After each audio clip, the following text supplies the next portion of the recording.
Say you're sorry right now, my brother snapped, shoving his chair back. Or don't bother coming to Christmas. My mom didn't look at me. And that's when my phone buzzed in my lap. My name is Danielle Harper and I'm 34 years old. I work as an assistant manager at a local credit union. It's not glamorous. I don't drive a luxury car. I don't post fancy vacations online. I build savings plans for teachers and help retirees reset passwords. I've always been the practical one in my family. The one who reads contracts. The one who fixes the Wi-Fi. The one who explains what APR actually means. My older brother Ethan has always been the one they praised. He runs a small contracting business. He talks big. He dresses sharp. At family dinners he tells loud stories about deals and clients. People listen. I refill drinks. I wasn't rich or impressive. But I understood money. I understood risk. And I noticed details other people ignored. When Ethan's business got tight last year, I helped him open a joint account under both our names. He said it was temporary. Just until cash flow stabilized. I believed him. I was still paying off student loans, saving for a condo, building my life slowly. I trusted the system. I trusted him.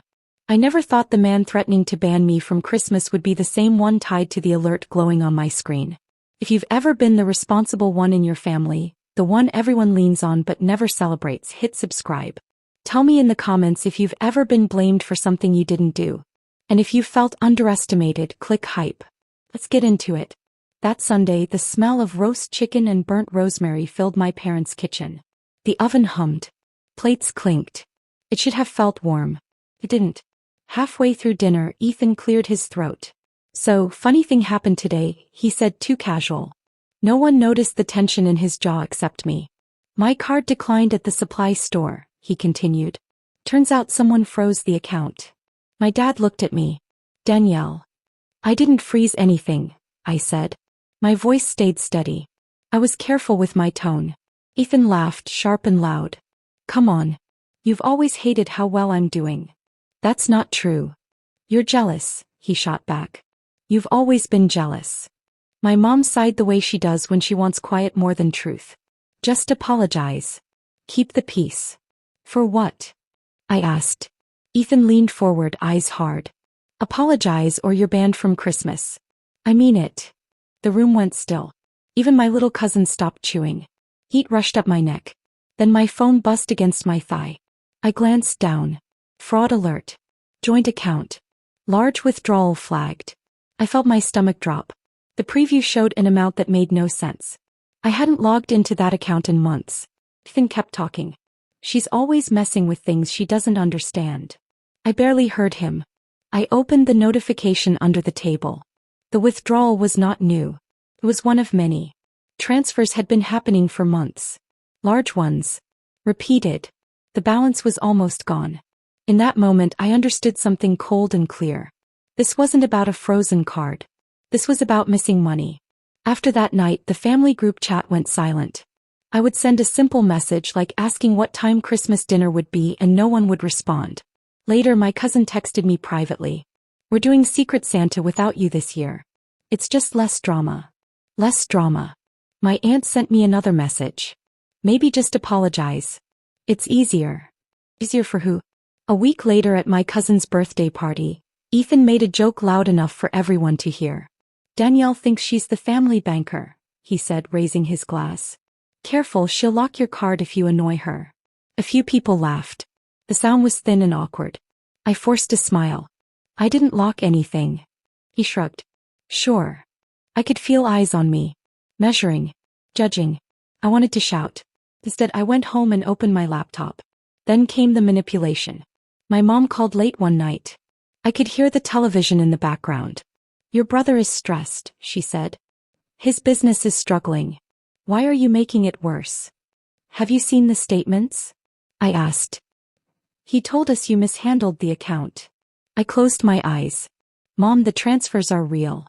Dad texted me the next morning. 2 words. Fix this. Fix what? I started reviewing every statement. Line by line. Large transfers to digital wallets I didn't recognize.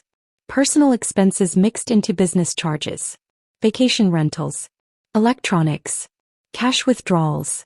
And my name was still legally tied to it all. If that account triggered a fraud investigation, I would be responsible too. I stopped arguing. I stopped defending myself in group chats.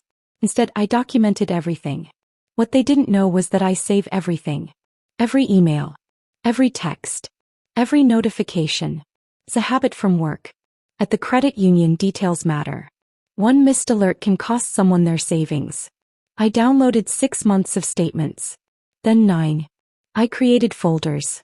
I tracked dates. I noticed something. Transfers often happened right after Ethan told my parents he was short on cash. Right after he complained about suppliers.